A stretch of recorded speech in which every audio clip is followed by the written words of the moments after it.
Sa Puerto Princesa Port, dumaong ang BRP Teresa Magbanwa pasado 1:00 ng hapon kanina. Kita sa di kalayuan mga pinsalang natamo nito matapos banggain ang barko ng China Coast Guard itong Agosto.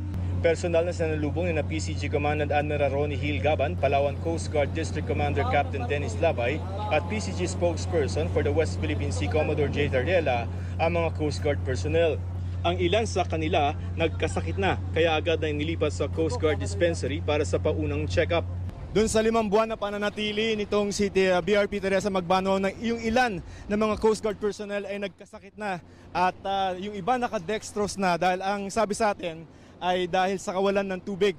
So 4 yan na dadalhin sa ospital. Ayon kay Gaban, rekomendasyon niya na bumalik na sa Palawan ang BRP Teresa Magbanwa.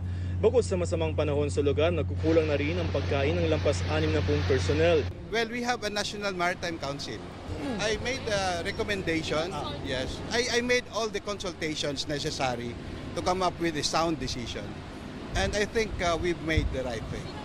Pinarangalan ang mga tropa na sakay ng BRP Teresa Magbanwa. Kabilang ang commanding officer ng barko na si Lieutenant Commander Efren Duran Jr. na hindi mapigilang maiyak lalo ng kausapin at gawaran ng medalya. Naalala raw niya kasi ang kanilang sakripisyo sa dagat sa loob ng 5 buwan.